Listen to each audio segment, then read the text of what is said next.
चार लाइन भूमिका के अंदर कवि का लेखनी लगा करती है बाबू। कहा जाता है जहां न पहुंचे रवि वहां पहुंचे। ए भैया जौने जगह सूरज ना पहुंच पावेलन वहां कवि लोग पहुंच जालन। यह प्रमाण मिला। चार लाइन भूमिका से कहना है, गौर करेंगे। किया जब समर लंका में राजा रावण, तो किया जब समर लंका में राजा रावण, मरा राम के हाथ जाने जमाना, खुद सारी सेना लिए जानकी को, आए अवध में मिला है ठिकाना, गम को बिसारे बिचारे है रघुवर, तो पूजो मेरी बाहों को मेरी जनाना।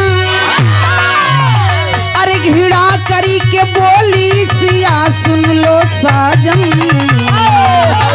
आंगन में हमसे न बातें बढ़ाना।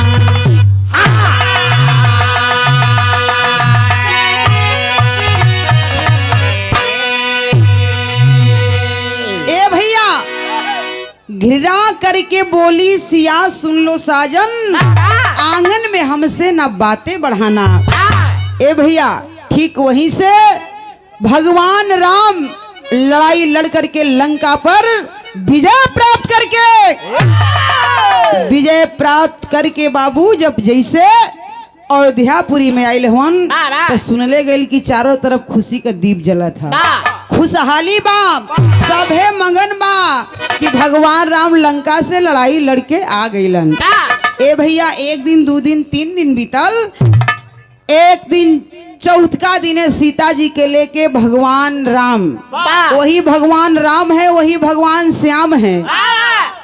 ए भैया भगवान राम सीता जी का हाथ पकड़ के वही अयोध्या में फुलवारी में बगीचा में टहलत हवन, कोई बा ना। तो यहाँ गजल का अंदाजा लगल मास्टर।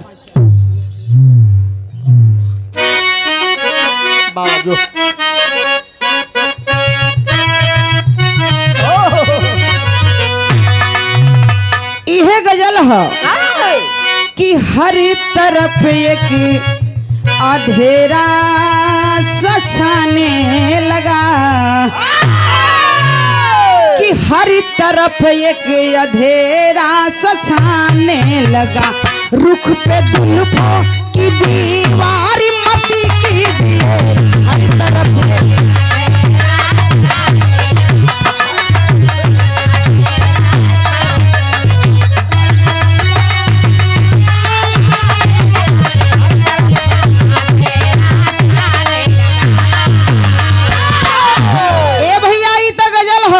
लेकिन बिरहा में कवि जी भाव दिलन। भगवान राम सीता जी के फुलवारी में लेके टहला तरन। ए सीता जी देखे भगवान के भी घमंड हो गए रहे कि अरे हम रावण के वध के आयल है, लंका का नाश करके आली। पढ़े लिखे साथी गौर करेंगे, सबसे छोट हम ही यहाँ बाड़ी, सबे बुद्धिजीवी बा, सबे पढ़े लिखल बा, गुरु गोसैया सबे बा।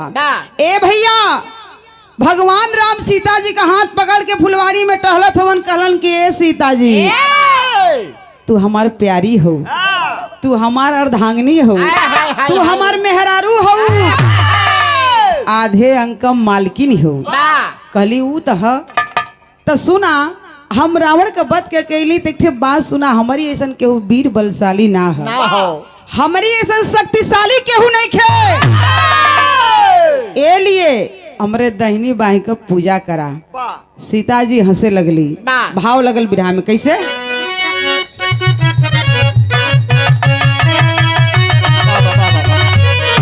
कि क्या करूं तेरी बाहों की पूजा पिया, क्या करूं तेरी बाहों की पूजा पिया, वीर की वीरता ये कहती नहीं, क्या करूं तेरी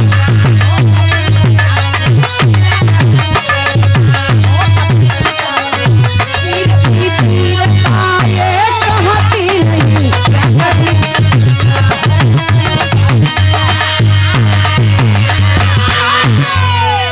हाई भाई ढोलक मास्टर इनके ढोलक के मास्टर ना समझी। कई चीज का मास्टर हो तू अभी जानते ना हो, तू आके खड़े खड़े बना दी है।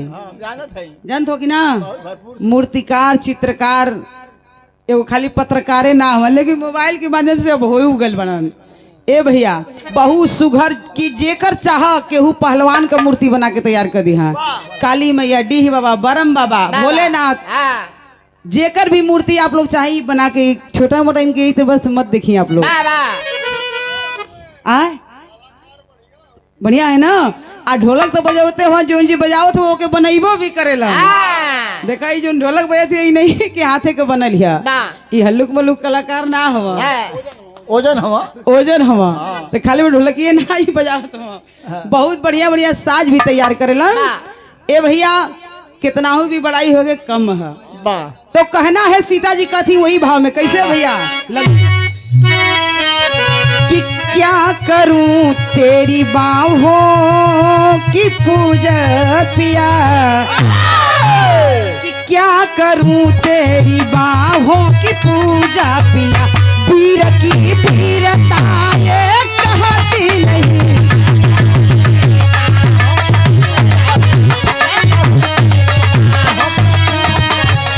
वीर की वीरता ये कहती नहीं।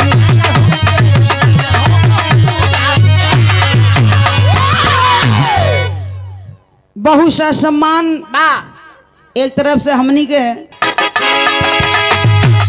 बहुत अच्छे तैयारी से, क्या बात है।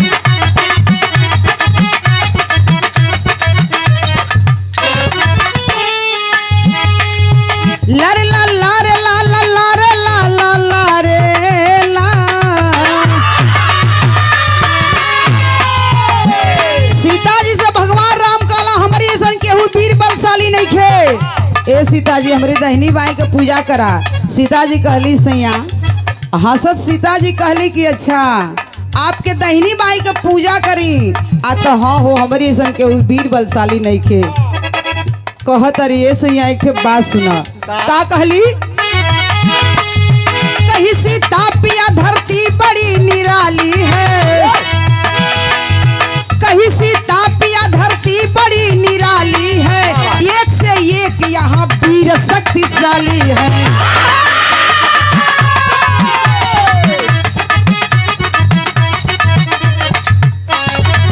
खुद उठा लो धनुष जाओ बीच बनवा में, खुद उठा लो धनुष जाओ बीच बनवा में, भरत शत्रुघ्न जी को ले लो लखन संगमा में।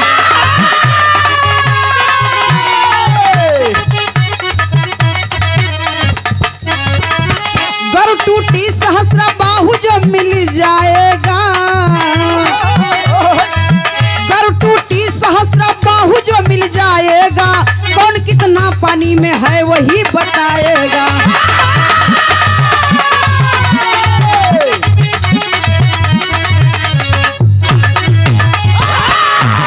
ए भैया आज देखे सीता जी कहली सैया इतना घमंड ठीक नहीं खे।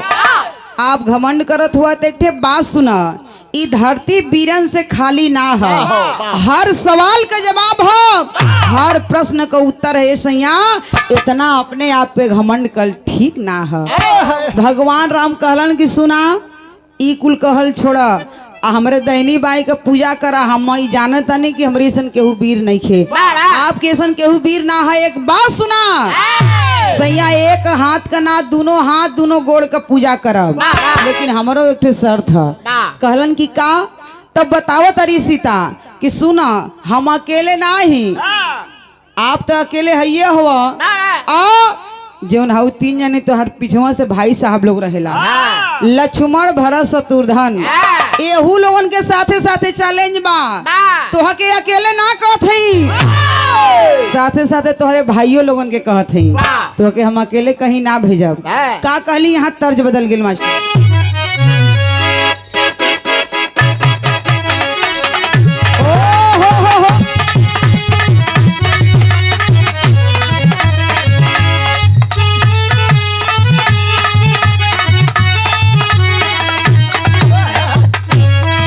देखा हो अपने जमाने में बड़ी तर्ज सबके हिलौले रहा। भैया कौनो नौका जुग का नथुनी लड़की पहिनलस जोना समय लेडीज खिलाड़ी सानिया मिर्जा नथुनी पहले रहे वो समय बड़ी ओकर मने जलवा रहे जहाँ सुने वो खेसारी लाल ओकरे नाम पर भी गीत भी गौले रहलन कि सानिया मिर्जा दुल्हा खोजली पाकिस्तानी। सही है ना। तो वो समय नथुनी बड़ी लड़की कुल जोर शोर से पहना कोनो लड़की नथुनी पहन के जात या पीछे से लड़का कुल जात वहाँ देख के कहला वाह क्या बात है।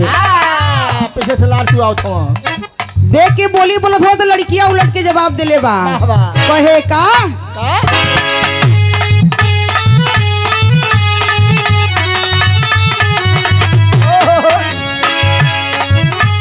चढ़ली जवनिया जब से गजब के रोग हो गई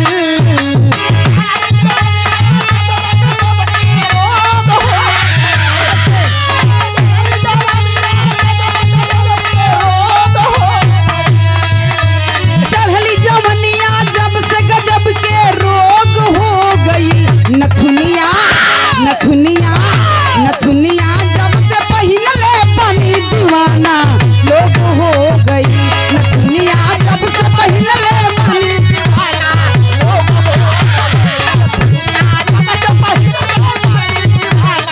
लोग हो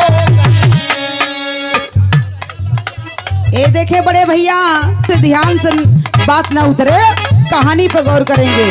सीता जी को तरीका सुनत रघुबर का नयनवा लाल हो गई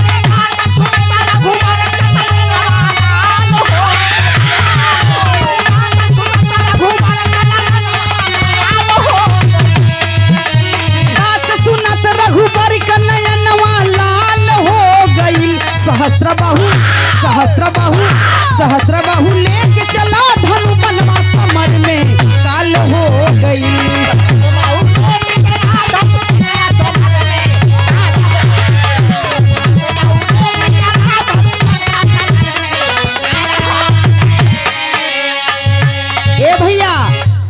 सीता जी की सैया वही वन में जा जौना वन में सहस्त्रा बाहु नाम का राक्षस रहत बा ओ सहस्त्रा बाहु नाम का जवन राक्षस बा वही वन में जा आ वो राक्षस से सहस्त्रा बाहु से लड़ के अइबा आ विजय प्राप्त करके अइबा तो तोरे एक हाथ का ना दोनों हाथ दोनों गोड़ के लेके हिमगंगे का तेल चाहता पूजा करो लेकिन ओसे लड़ाई जीत के अइबा तमतमा के धनुष बाण लेके भगवान राम खड़ा हो गईलन खड़ा हो गईलन क्रोधावेश में गुस्सा से आंख लाल लाल कर लेलन कहलन हे सीता खबरदार तू हमके दहाड़त हेऊ हमके बेहतरू सीता जी कहली औजिया मत अकेले मत जा तुहके अकेले भी हम नहीं की कहत और जन तीनों भाई है लोग लक्ष्मण भरत शत्रुघ्न ओहू लोगन के लेला आ लेके जाओ करे से लड़ के अइबा के मार के अइबा तुहार जैसे पूजा करे कहबा हम वो तरह पूजा करब। भैया बैठ जाई ए भैया हाई देखे जब इतने बात भगवान राम सुनलन गुस्सा से खड़ा हो गईलन तीनों भाई के लेके धनुष बाण लेकर के आगे चल दिए भगवान राम पीछे से तीनों भाई लोग जाते वही वन में पहुंच गए जहाँ सहस्त्रा बाहु निवास करत बा झोपड़ी डाल के वही झोपड़ी में निवास करत बा। ए भैया देखे भगवान राम पहुंचल हुआ वही वन में कुछ दूर से आवाज लगावत हुन केहू दिखाई नहीं खे देत आवाज लगा रहे हैं भगवान राम आवाज लगावत हुन झोपड़ी एक से दिखाई देत बा कोई है अंदर झोपड़ी में तो बाहर निकल करके आवे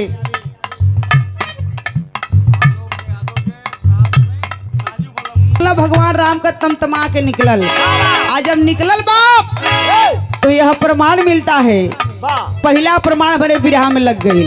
ए भैया यह प्रमाण मिलता है कि वहीं से दूब तोड़ के सहस्त्रा बाहु दुबिये का धनुष बाण बना देहलस आ दुबिये का धनुष बाण बना के ऐसा निशाना सधलस कि जाके सीधे भगवान राम के लगल है। ए भैया इतने ना निशाना साथ देलस लगल, लेकिन वही बड़वा समेत जाके भगवान राम अयोध्यापुरी में गिरलन। आंगना में सीता जी के सामने भैल का मास्टर वही अंदाज में, राम के निशाना साधी मारा तवने घरिया,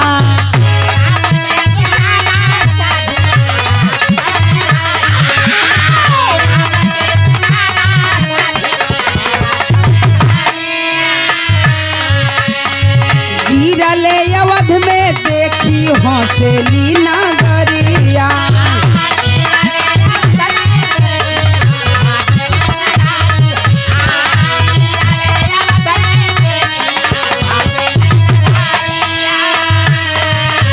भाग्य लखन भरत ई कैसन चाल हो गई,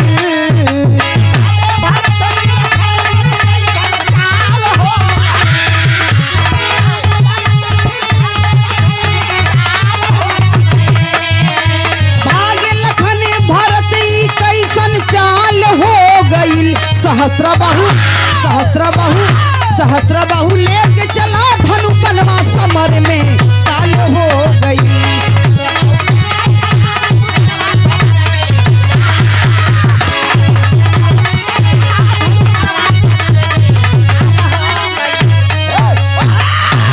ए भैया प्रमाण मिलता है धनुष का, दुबिये का धनुष बाण बना के ऐसा निशाना सदला भगवान राम सीधे वही बाण समेत जाके अयोध्यापुरी में सीता जी के सामने अंगना में गिर गई। आज जब अंगना में गिरलन है बाबू, तो वो समय देखे बेहोशी हालत में पड़ल हवन। सीता जी देखो तड़ी दादा ई का हो गई। आई हर लक्ष्मण भरत शत्रुघ्न तीनों जानी देखलन, कहलन हई देखला जे दुनिया को मालिके बा भगवाने बा। जब बड़का भैया भगवान राम की गति है तो हमन के तो उपाय तो मार के कचूमर निकाल ले। वहां से तीनों भाई भग चले। आज जब भग चले इधर भगवान राम सीता जी के सामने गिरल हुआ, बेहोश पड़ल हुआ। सीता जी दौड़ के गईली, मेहरारू तो मेहरारू होली। ए भैया सीता जी जाके मुंह सुखराव थी, स्वामी ई का हालत हो गई। जब आँख खुलन बेहोशी टूटल, तब सीता जी एक ठे बात कहली। का कहली मास्टर? तर्ज बदल गई।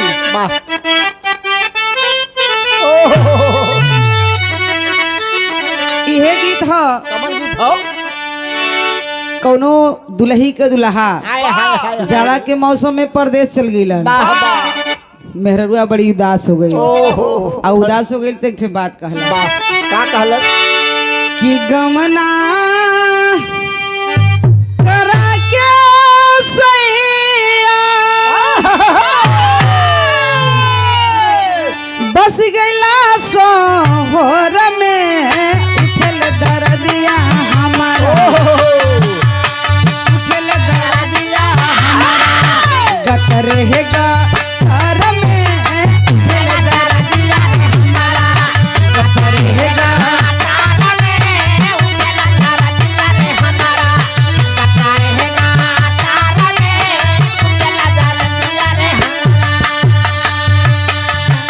इहे तर्ज हो। यही के अंदाज में हम पहले जन सीडी कैसेट चलत रहल ओमा हम एक लाइन गौले रहनी। कौनो ननद अपने भौजाई से कहत रहल कि भौजी सुन ला, अशोक साल बहक गई तो तू एक ठे हमार बात सुना। का करब ये हमार गुस्सा लगता। का कहे कैसे कविताई हो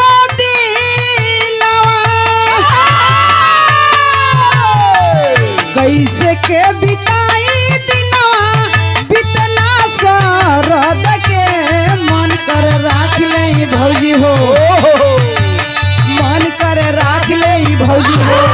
दूसरा हम के मन कर राख ले भौजी हो, दूसरा हमारा के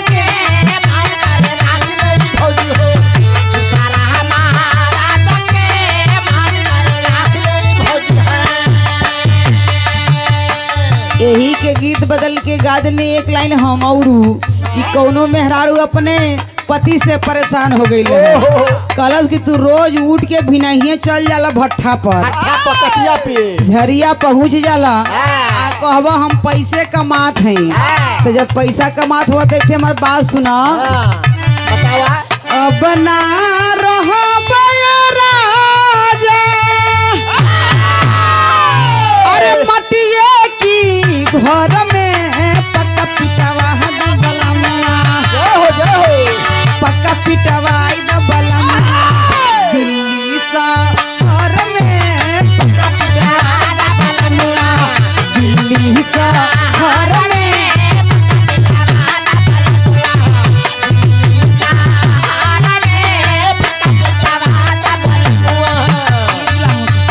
दुल्हा जी आगिनी बहुत बहुत महफिल में आपका स्वागत है। हमें विश्वास था कि आप जरूर आएंगे, हम लोग का सम्मान करेंगे।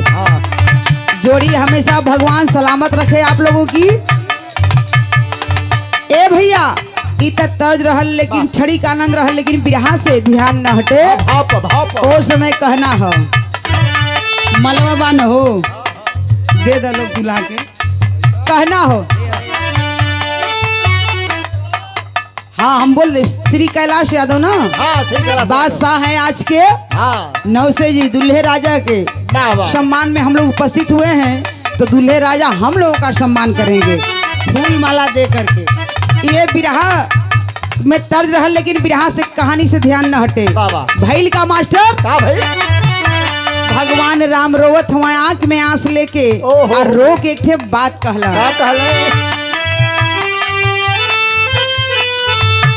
कि असुआ बहा के रघुबरी अरे रोवेले नयन में मुहावा देखाई कैसे मुहावा देखाई कैसे जाके जना जन में मुहावा देखाई कैसे जाके जना।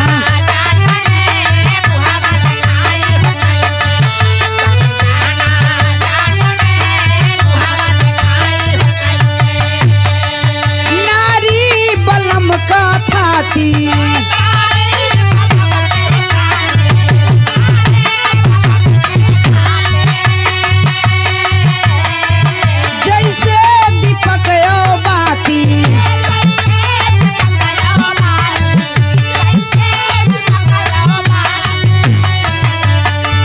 लौके ना डहरिया रनिया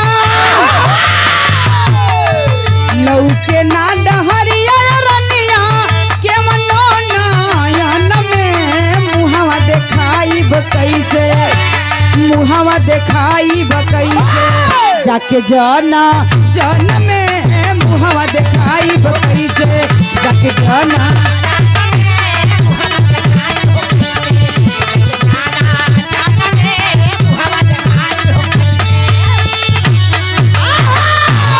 ए भैया सीता जी कहली कि बस अपना दहनी बाई के पूजा करेबा अब रोवत हवा सुत के अब ना पूजा करेबा।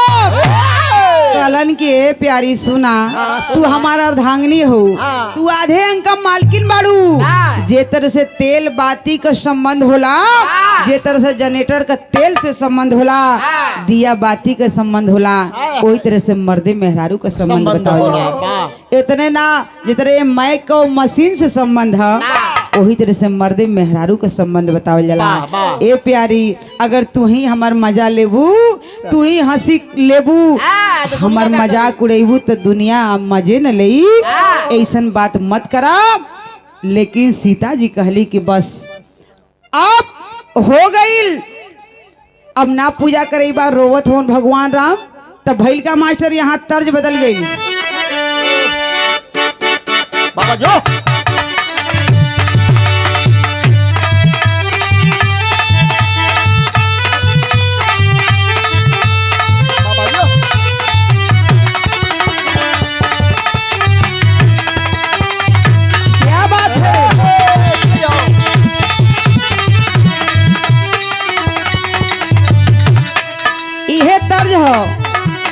यो समय के बात है हर तर्ज के पीछे राज रहेला कारण रहेला। यो समय के बात है दृश्य राजा के श्राप मिलल रहल सर्प का रूप धारण कैले रहलन बड़ा बड़ा गवैया गौलन केहू था ना लगल कि कहाँ कौने जगह पर उ दांत लगोले बा, कौन लेकिन जगह हम बा? गीत में बतावत है का का चलल ला जाला की गोल लपटाला, चलल ला जाला की गोल लपटाला, दर्द बाड़े ताजा रे घाव बाड़े ताजा जी, वही रे जगहिया दांते काट लिहल राजा जी, वही रे जगहिया।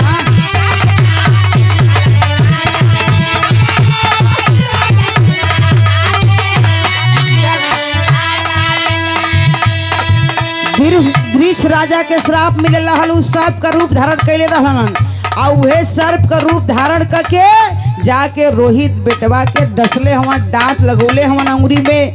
वही जगह के तारा दुल्हन देखावत ही अपने पति से कि वो यही जगह पर दांत लगौले बा। इ त तर्ज रहल, लेकिन बिरहा में कवि जी भाव दिलन कैसे हाँ, जो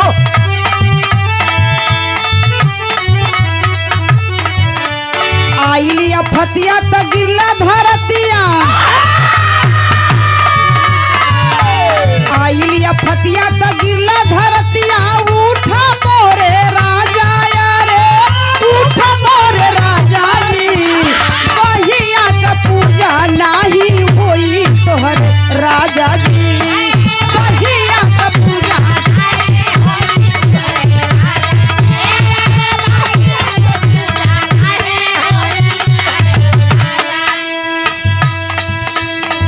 धनुषाया बान अपन हमें पकड़ाई द,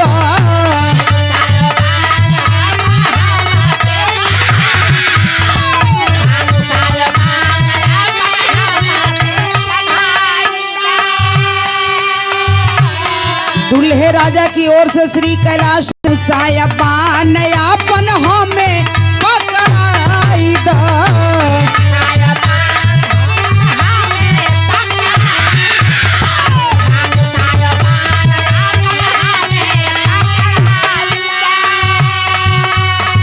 कहाँ बा मुदैया छिपल रही या देखाई द,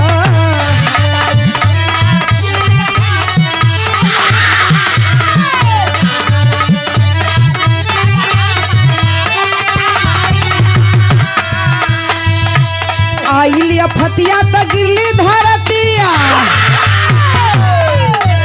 आइलिया फतिया त गिरला धरतिया, उठा मोरे राजा रे, उठा मोरे राजा जी, बहिया का पूजा नाही होई तोहर राजा जी।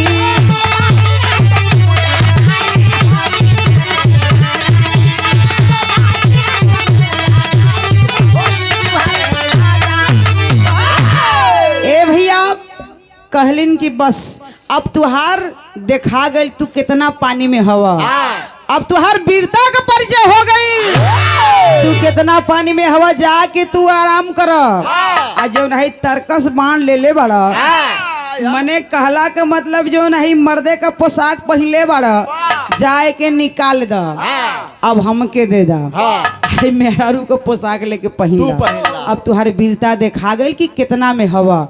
धनुष मार दो हमरा के, बता द कौने दिशा और जाए के है। ए भैया ले करके धनुष बाण चल देती हैं, मेहरारू तो मेहरारू होली। ए भैया मर्दे का अपमान कैसे सही है, अगर बढ़िया मर्द है, पतिव्रता औरत है, आप पत्नी व्रता मर्दो चाहिए। हम कहते हैं कि कलयुग में हम जब राम रह तबे तो सीता मिलिहन, आज चाहे सीता रहिहन तबे तो राम मिलिहन। आदमी सोचे कि नहीं हम राक्षस बानी हमके सीते मिला तो कैसे मिलिहन, कैसे काम चली? रावण का नाश हो गई ना। तो ये लिए हम पहले अपने अंदर झांकी तो दूसरे के समझाई। हाँ भैया सही है ना, हम सही तो दुनिया सही, हम खराब तो दुनिया खराब। जब अपने के अपन खराब बनावे लगी तो दुनिया तो वही तरह खराब बना दे। ए भैया मेहरारू तो मेहरारू होली, सीता जी सोचे लगली, कहली कि लगत है हमर सैया का ढेर अपमान हो गया। ले करके कहती है अब तू जा घर में आराम करा, हाय धनुष बाढ़ दा हमरा के, हम चलतानी। ले करके धनुष बाढ़ सीता जी चल देती है मास्टर, तक टेरी का भाव देल गई।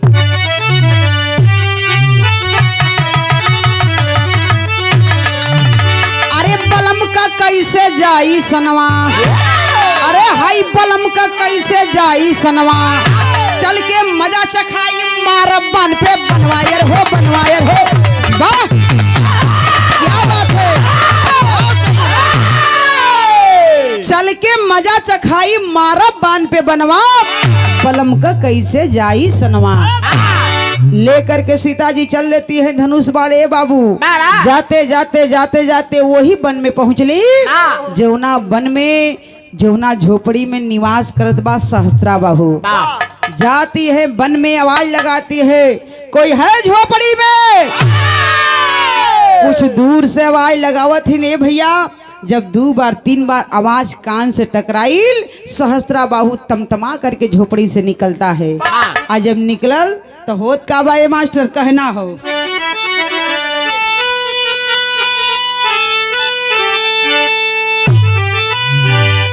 ये गीत का संकेत है जब माननीय गोरखनाथ यादव जी कवि जी जब रउआ लोगन का जमाना रहा, जवानी के लहर में सरस्वती पुत्र बिरहा सम्राट स्वर्गीय रामदेव दादा, हम तो लोग के देखल ही ना रहली कैसन लोग रहलन, लेकिन धन्य रहलन वीर पुरुष बताए वाला लोग बतावेलन।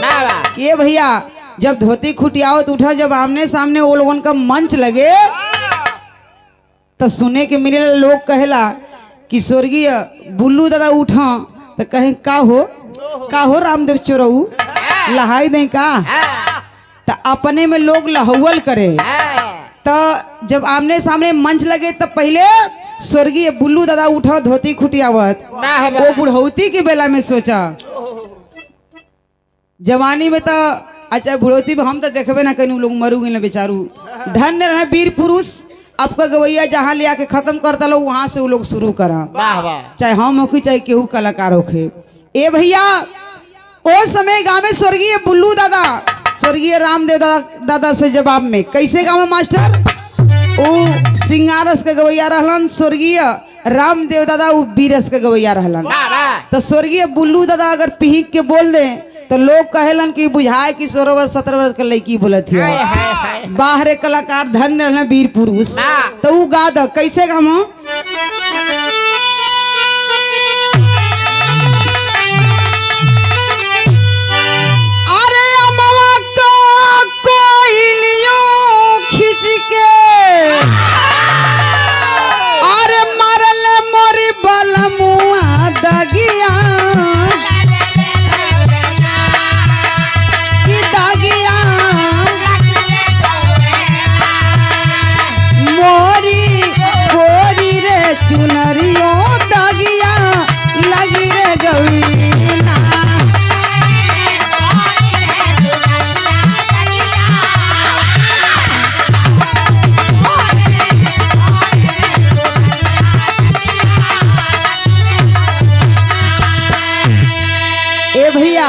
तो स्वर्गीय बुल्लू दादा गा द यही के जब धोती खुटियावत उठा स्वर्गीय रामदेव दादा देखे बीरस में बदल के गा दे।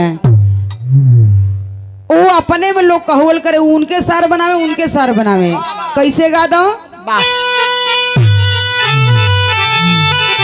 और सासू मारा तनवा और सासू मारा तनवा अरे ननदिया मारे तनवा रे तनवा भाई हो मारे ना तनवा भाई हो मारे ना हमरे अरे हमरे भैया का सरवर तनवा भाई हो मारे ना।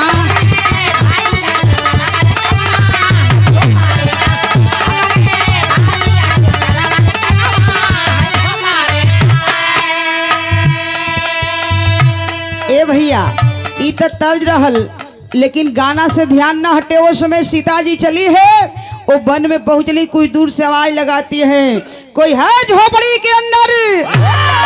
आवाज सुन करके सीता जी का चल दिया सहस्त्रा बाहू और वहीं से जब बाहर निकलल तो धनुष बाण लेकर के यह प्रमाण मिलता है बाबू कि दोनों तरफ से होत का बा।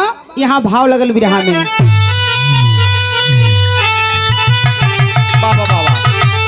अरे सीता का बचनिया सुन के सीता का बचनिया सुन के अरे निकलल अभिमनिया बनिया बोले लूना कि बनिया बोले लूना कहवा अरे अइलू ना।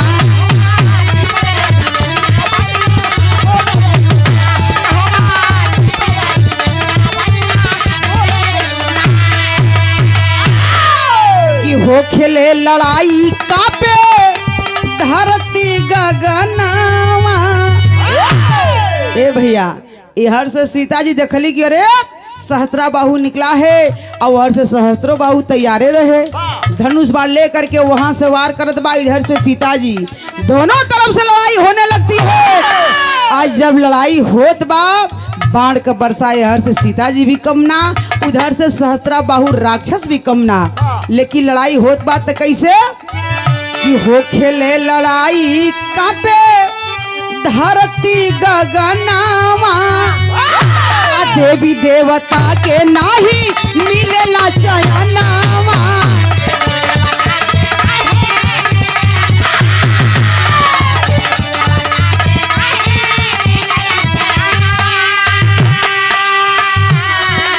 और दिनवे जनाला जैसे अरे घेरले बारैनिया बनिया बोले अइलू ना कि बनिया बोले अइलू ना। कहवा अरे कहवा निपल जानी पनिया रे पनिया बोले अइलू ना। या बछरू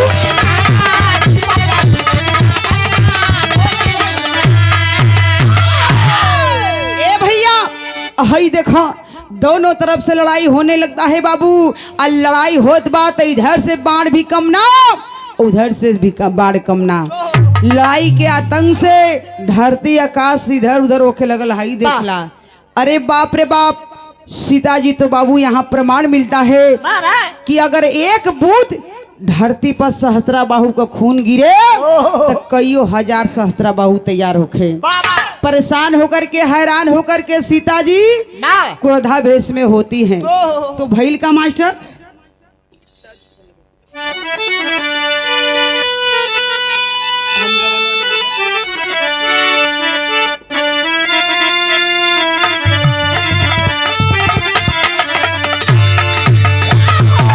इहे तर्ज हो। कोनो लड़की परेशान होके कोनो लड़का से परेशान होके एक ठे बात कहले बा। का कहलस?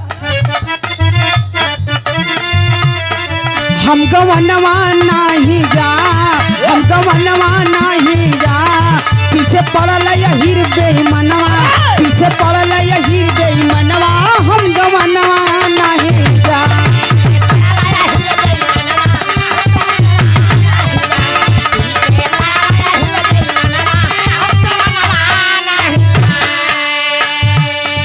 ए भैया ओ समय जब एक बूंद धरती पर खून गिरे तो परेशान हो जाए सीता जी। क्रोधावेश में आती है। आज जब क्रोधावेश में आती है बाबू तो आदमी जब गुस्सा में होला तो आंख लाल लाल हो जाई। कितना लोग गुस्सा में जब होई तो बुझाई कि एकदम दहिया कांपे लगी। उसी समय जब परेशान हो जाती है कि तो हम मारत तानी तो कतना कई हजार सहस्त्र बाहु तैयार होत हवन। ए बाबू उसी समय गुस्सा में आती है, क्रोधावेश में आती है तो यहाँ बिरहा में हमारी प्रमाण लग गई कि सीता जी वही काली जी का रूप धारण कर लेती है। और काली जी का रूप धारण कर लेती है बाबू। एक हाथ में खप्पर लेकर के, एक हाथ में खंजर लेकर के असुरों का संहार करना शुरू करती है। सहस्त्रा बाहु के मार के काट के आप लोग देखले हुए इहो फिगर में चित्र में देखे के मिलेला कि मारा काटा जितना खुनवा गिरे उ खपरवा में रोक के सेवन करत जाए, पियत जाए खुनवा। आज जितना मुड़िया रहे मुड़िया के काटा पकड़ा और माला बना के गटैया में पहने जाए।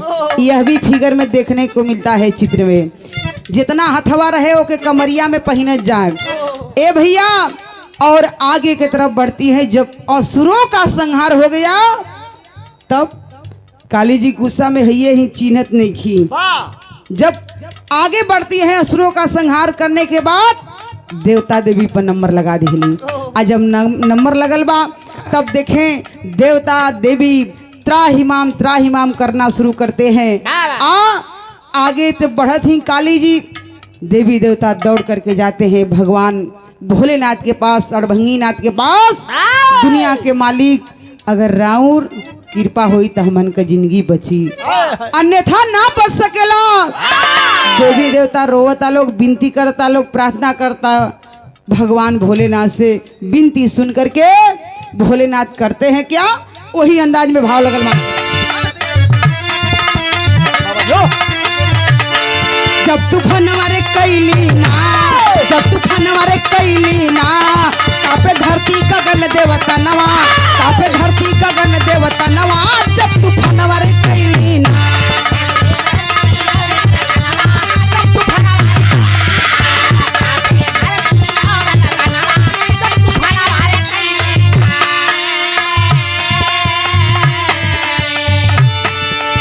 कि सब ही आंसू बहावन लागे, सब ही आंसू बहावन लागे, सब ही आंसू बहावन लागे। सुन के शिव शंकर जी जागे, सुन के शिव शंकर जी जागे। सुतले लेके डमरुआ आगे, सुतले लेके डमरुआ आगे। शिव के सीना पर परल चरणवा, शिव के सीना पर परल चरणवा। जब तूफान वर कैली ना,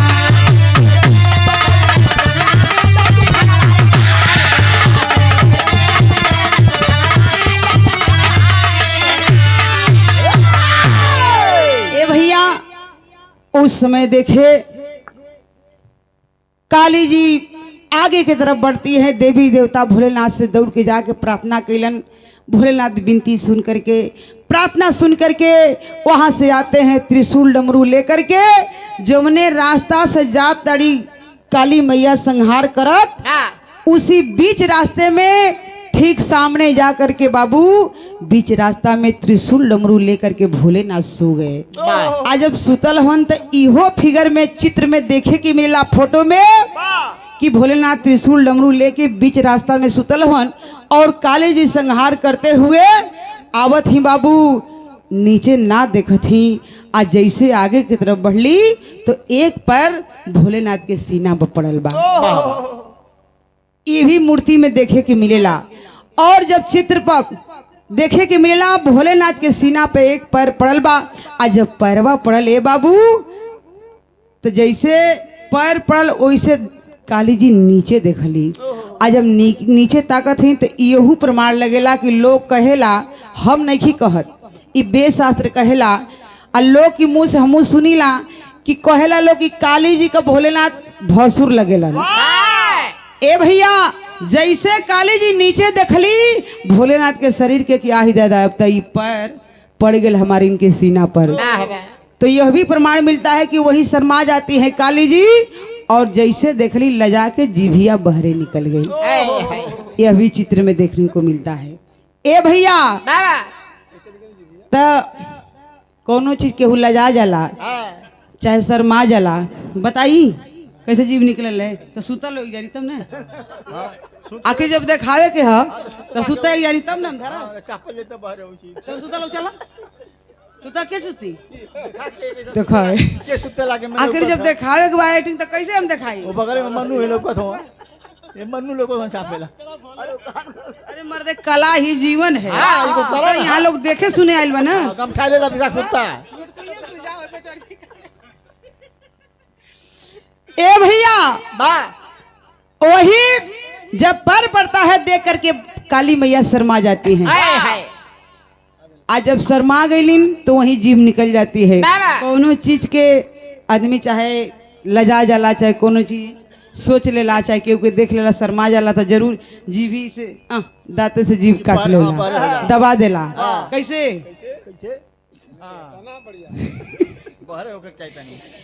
ए भैया वही काली जी यह भी प्रमाण मिलता है कि वही थम जाती है, वही शांत हो जाती है।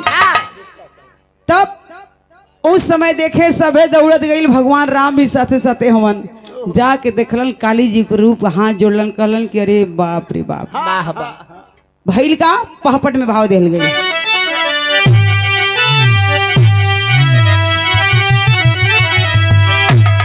अरे राम देख के रूपवा रहे निहारी अपनी नारी के। अरे राम देख के रूपवा रहे निहारी अपनी नारी का। कहे कि का कैलू जनक दुलारी अपने नारी का।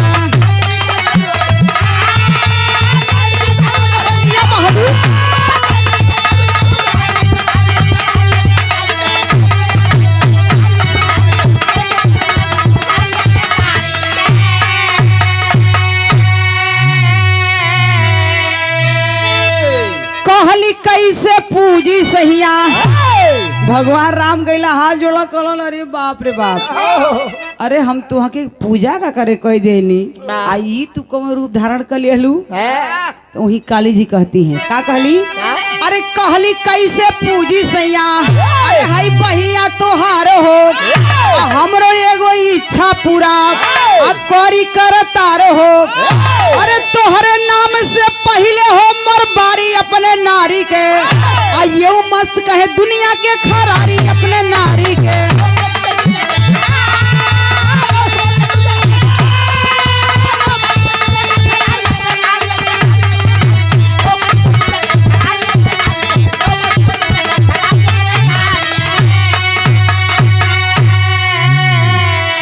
ए भैया वही काली जी कहली कि तोहरे दहिनी बाई के हम पूजा तो ना कैली तोहार लेकिन हमारे एक इच्छा के जरूर पूरा करिया कौन इच्छा कहलिन भगवान राम सुनत हो ध्यान से सबे सुनता कौन अपन इच्छा बतावत ही मास्टर आल्हा में प्रमाण दिहल गई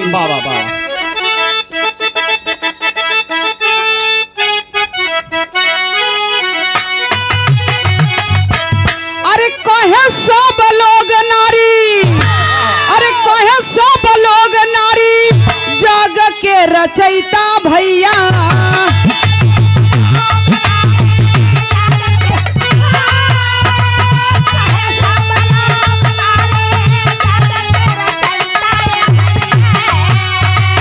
नारी के आगे झुकल सारा संसार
आज देखे बताओ तारी काली जी काली मैया कहली कि तोहरे बात पर हम अटल ना होली तोहार पूजा ना भइल लेकिन हमारे एक बात हो के जरूर सम्मान करी हा भगवान राम जब इतने बात सुनन कहल का चाहत रू साफ साफ बताओ कहली कि देखा हमारी इहे इच्छा है सरकार कि अब तक ले लोग आपका नाम पहले लेत रहा लोग राम सीता कहत रहा लेकिन हमार यह इच्छा है कि आपके नाम से पहले हमार नाम भगवान राम कहे एवं मस्त ऐसा ही होगा। देखें बाबू तभी से लोग सीताराम भजना शुरू किए वही आशीर्वाद मिला भगवान राम के माध्यम से तभी से लोग सीताराम भजना शुरू किए आज भी इस कलयुग में प्रमाण है कि लोगों को जब भी मौका मिलता है, सुबह शाम दोपहरिया जब भी मौका मिलता है, सीताराम लोग भज करके अपना मोक्ष का साधन प्राप्त करते हैं। लेकिन कहल गई ले भैया आखिरी लाइन में भैल का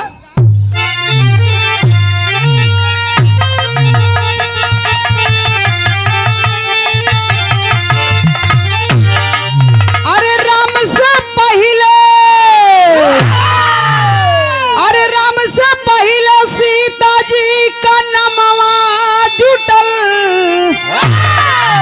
लंका विजेता की नारी से घमंडवा टूटल।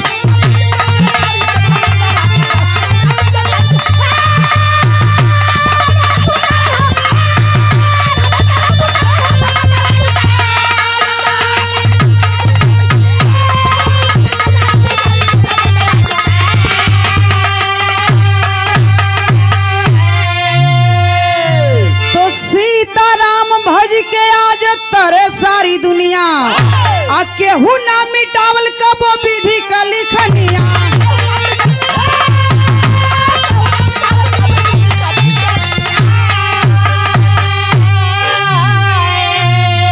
अरे जेना भजल दुनिया में, अरे जेना भजल दुनिया में करमवा फूटल, और लंका विजेता की नारी से घमंडवा टूटल।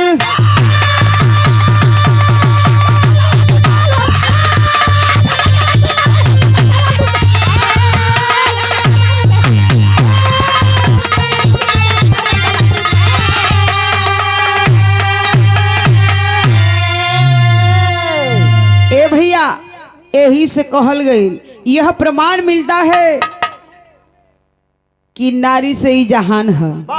ब्रह्मा विष्णु महेश जब ये लोग मेहरारू के चरण में झुक गए लोग, तो हमार आपका का औकात है? हम आप तो आम इंसान है जा। ए भैया वही देखे यह लास्ट में प्रमाण मिला कि तभी से लोग सीताराम भजना शुरू किए। जब भी मौका मिलता है लोग अपना उद्धार के लिए, संकट टालने के लिए सीताराम भज करके लोग मोक्ष की प्राप्ति करते हैं। यही कहानी का अंत हुआ। हमारे गाने में आखिरी लाइन में कहना है,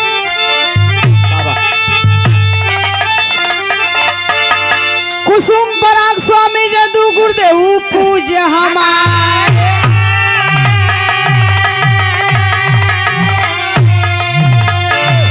यही लास्ट में भगवान के घमंड चूर भइल। भगवान जान गए कि हाँ जीवजो आगर एक से बढ़ के एक बलशाली वीर हमन। यही भगवान राम का घमंड चूर हुआ।